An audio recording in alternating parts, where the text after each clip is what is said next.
Hello, everyone. I'm Jamie Vaughn with Family Fiction's Christian Fiction Bookshelf podcast, today brought to you by Bethany House. And we have two special guests on here. We have Tracie Peterson and Kimberly Woodhouse here to talk to us about their new book called The Heart's Choice. And everyone wish Kimberly a happy birthday because it was yesterday. That's right. Kim celebrated a big one, so we're all cheering her on. So, ladies, what have you guys been up to besides writing these books together? Go for it, Kim. Well, yesterday we won third place in the Christian Market Book Awards. Congrats. For this book, The Heart's For Choice. this book. And that's for Kim Novel won. of the Year. Novel of the Year. That is so exciting. So massive congratulations. So let's jump into how this partnership came about. Tracie, tell me a little bit about that, how the two of you started writing together. Well, Kim and I have been friends for a long time. She had written to me as a fangirl, and I cherish that memory. But over the years, we talked writing, we talked family, we started praying together, we started doing Bible studies together. We both had children in our lives who had physical problems that we discussed, and had such similarities that it was really beneficial to us both, because both of these children had rare conditions. And so over the years, we just got closer and closer. And the more we talked about writing, I started praying about, I am a firm believer in helping other authors to get a foot in the door by co-writing. And so I started praying about that and just felt God lead me to co-write with Kim. And so here we are now, dozen books later and going strong. So Kim, how does that process work? I know in school we would play this game where one person would write a sentence and the next person would write a sentence, and you never knew what the story was going to come out for or come out to be. How do you two ladies do this? Well, Tracie was a pro at this before me, and I had written with my daughter, but we did it completely differently, where I wrote one POV and then she wrote the other POV. Tracie and I love to research and we love to plot. And so we will send emails back and forth and color code and do all kinds of fun stuff as we're brainstorming and as we're researching. And then we'll write out a really long synopsis together. And, we go through everything and we agree on exactly how we want the story to go. Okay. And then I normally write the first draft, and then I send it to her and she adds all of her brilliance, and then she sends it back, and then I edit, and then I handle the edits. But this year my dad died, and Tracie called me and she said, "Don't start crying." She goes, I'm writing the first draft this time. And, you can't argue with the Tracie Peterson. Right, you can't. So this time, and it was really different, for us this time, because it was a different process than what we're used to. Totally. And so she wrote it. And so I'm working on the edits right now and taking out all of my LY words, because I'm a huge fan of LY words. But you know what? I think that sometimes can help your creative process as well. Having to do something completely different than your normal train of thought and kind of having to jump in a different perspective. I think that probably is going to serve you very well. I hope so. I hope so too. I'm very grateful. Very grateful. Without telling me too much about the book, what can you tell me about The Heart's Choice? Ooh. You want to start, Tracie, or you want me to talk? Oh, you go for it. So if I think of something, I'll add it. Okay. First, we wanted to do Kalispell because we both lived in Montana, and it had been our dream for years. We'd been asking them to move near us, and they'd been asking us to move near them. And it had been our dream to live close. And so we were like a mile and a half apart. I don't know. I used to ride my bike to her house. And we loved Kalispell. And so we went there, and there's some really cool historic landmarks that are still there that have really neat snippets of history with them. So we thought first we'd have it based in Kalispell, and we'd have these jewels of Kalispell. So the three historic locations. And then when we knew that the first one was going to be the Carnegie Library, which is still there, they're all still there, we thought it would be really fun to have the hero be the actual director of the library. So he would be, what we would think of as the librarian. And then we thought it would be fun. My husband and I were brainstorming in the car because Tracie and I had thrown out so many fun things. And I said, well, what if she's a court reporter and she's like the first one in the state, and she's had something traumatic from her past, and she overhears something as she's court reporting, and she thinks that the guy is innocent rather than guilty. So that's how that whole part started, and we just had a hoot and a half coming up with the whole plot that went with it. And I think my favorite character through the series is Marvella. No doubt about it. Her Marvella dog. and Milton, or the judge. Yeah. They are the older couple. They just kind of run everything, and they're so funny. Just love them to pieces. I'm going to have to get this book then and read it, or get the whole series, in fact. And on that, you should. I will. This is the first in the series, called The Jewels of Kalispell. So how are you linking them all together? You had said you have the 3 different pillars that you're linking them with. We have characters, that will pop up, like the judge and Marvella. They will be throughout the series, but each book will stand alone and have new characters in it as well. Okay. So Rebecca Whitman is the female protagonist in the book, and you said she is a court reporter. What happens to her as a young girl that kind of changes the whole trajectory of her life?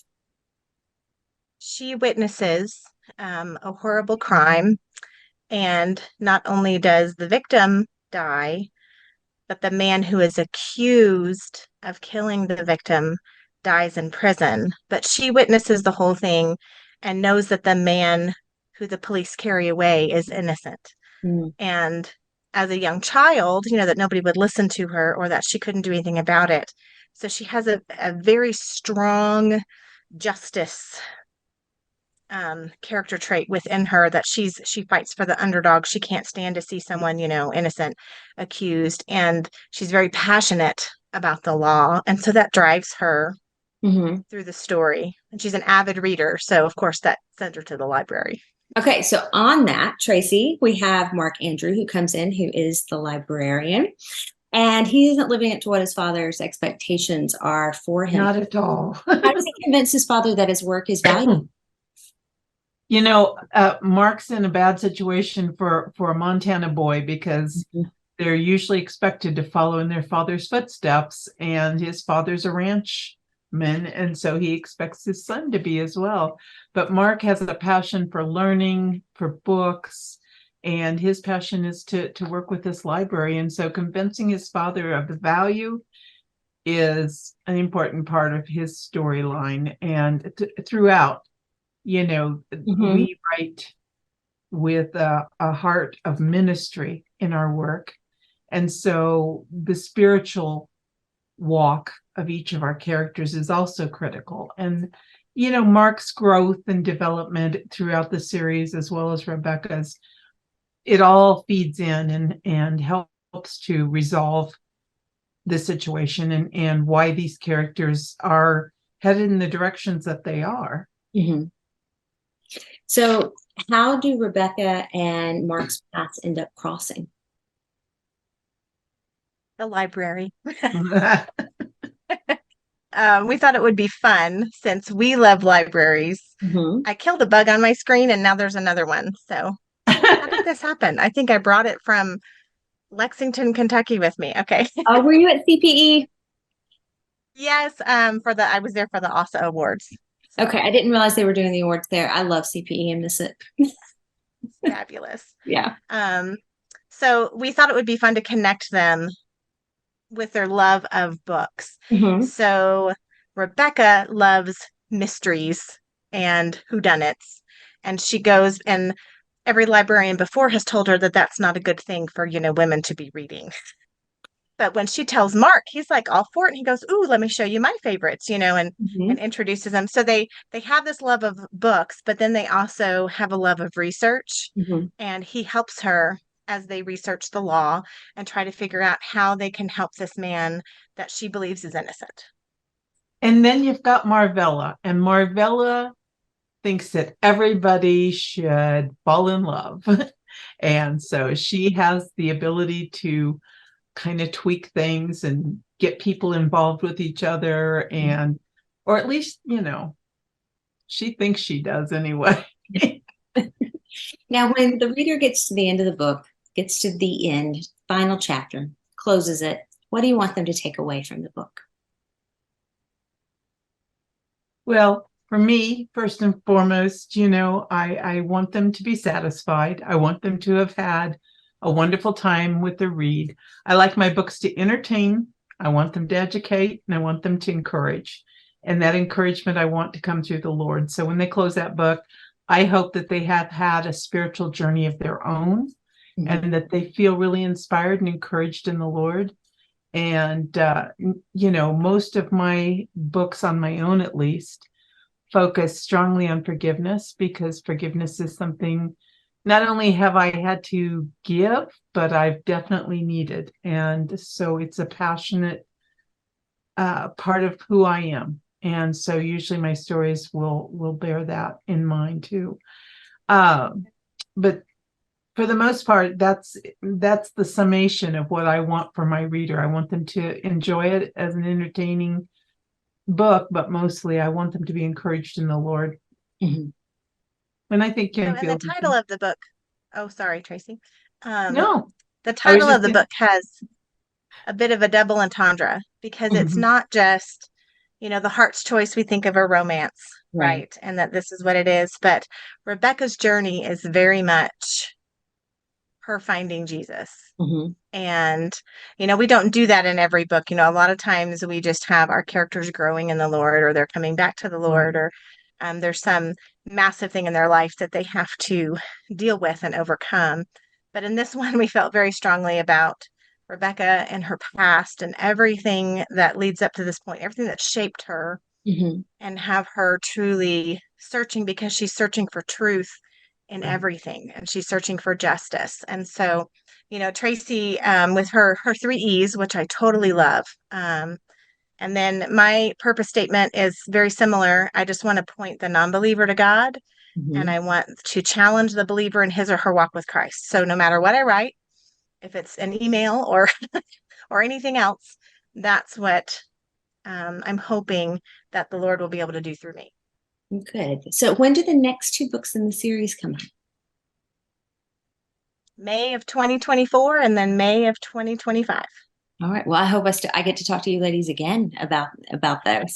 Well, absolutely. So I want a quick word from each of you. What's next on your agenda outside of this book series? Kim? Oh, did you say Kim? Okay. I said Kim. Well, my very next release is the first in a new series from Bethany House, which is The Secrets Beneath. And it is the beginning of my Treasures of the Earth series, which is very unique and different. I don't think it's really been done in Christian publishing, but it's women in paleontology. So I call it my dinosaur series because it's the Bone Wars. So this historic era that a lot of people haven't heard of or aren't very familiar with.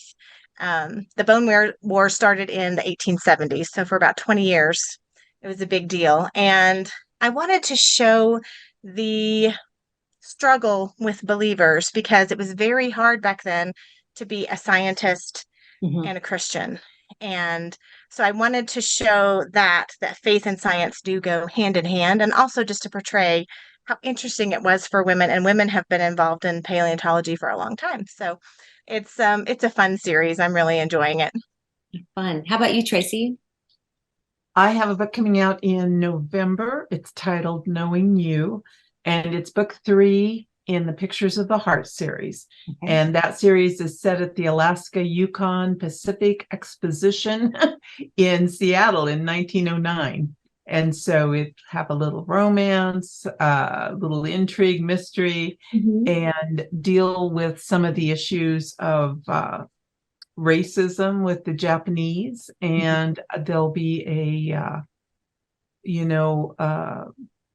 some art theft, and just all sorts of things that can be happening at the exposition. So, and then come May, I can't even speak. March, I start a whole new series, and that series is The Heart of Cheyenne, and it's going to be set in Cheyenne, Wyoming, in the 1860s when they were just barely getting on the map. So that's what's coming from me. Nice. Well, I'm so excited for you ladies. Cannot wait to see what happens with this book series. And everyone, you're welcome. Everyone, make sure to hit your local Christian bookstore or wherever you buy books to get Tracie and Kimberly's newest book called The Heart's Choice, and it is available now.